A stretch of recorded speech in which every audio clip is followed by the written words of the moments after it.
और ये जो पूरी फोर्स है वो आने वाले दिनों में भारत के लिए एक बड़ी सरदर्द बन सकती है, क्योंकि अब भारत पाकिस्तान और चाइना को दो अलग अलग दुश्मन मानने की जो गलती है वो नहीं कर सकता। दोनों दुश्मन एक दूसरे के साथ मिलकर के आज के दिन में भारत के साथ लड़ रहे हैं, जिसका एक ट्रेलर हमने ऑपरेशन सिंदूर के दौरान भी देखा। तो जिस तरह से ऑपरेशन सिंदूर में पाकिस्तान ने हर एक चीज यानी कि वेपन्स, इंफॉर्मेशन, इवन स्ट्रेटेजी भी चाइना ने पाकिस्तान को सिखाई, जिसके तहत पाकिस्तान ने शायद भारत का एक एयरक्राफ्ट अपनी किल चेन स्ट्रेटेजी से मार गिराया है। तो ये जो जितनी भी चीज़ें हैं वो चाइना ने ही पाकिस्तान को सिखाई हैं। और चाइना पाकिस्तान के लिए एक सिस्टम जिसको जो कि एक AI बैक्ड सिस्टम है, जो कि पाकिस्तान में 2020 में स्टैब्लिश किया गया, जिसके तहत पूरी पाकिस्तान की जो एयरफोर्स है वो एक नेटवर्क सेंट्रिक एयरफोर्स में कन्वर्ट हो गई, जिसको सेंटाइक बोला जाता है, यानी कि centre for artificial intelligence and computing. तो ये एक ऐसा कमांड एंड कंट्रोल सेंटर है जिसके तहत पूरी पाकिस्तान की जो एयरफोर्स है वो एक इंटीग्रेटेड एयरफोर्स में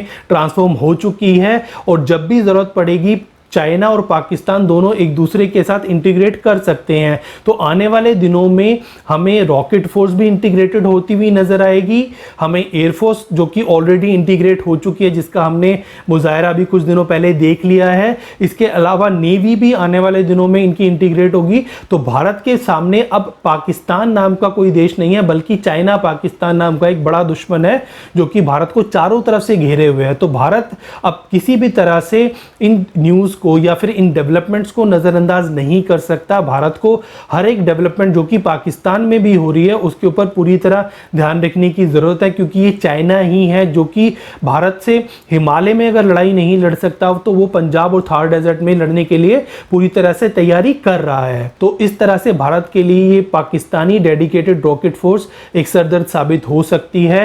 भारत के पास भी ऑप्शन है कि वो अपनी एक इसी तरह की इंटीग्रेटेड रॉकेट फोर्स बनाए, जिसको लेकर के 2023 से बातें चल भी रही हैं, जहां पर भारत की जितनी भी रॉकेट मिसाइल्स हैं जो कि अभी तक आर्मी, नेवी या फिर एयरफोर्स में बटी हुई हैं, ये सारी की सारी एक जगह सेंट्रलाइज सिस्टम के तहत आ सकती हैं। तो इसके ऊपर भी भारत को काम करने की जरूरत है। तो इस तरह से पाकिस्तान और चाइना को, पाकिस्तान और चाइना की ही स्ट्रेटेजी से भारत यहां पर मात दे सकता है। और कोई भी डेवलपमेंट अगर हमारे बॉर्डर्स पर या फिर इन दोनों देशों में होती है तो भारत को उसको सीरियसली लेना बहुत ज्यादा आज के दिन में जरूरी है।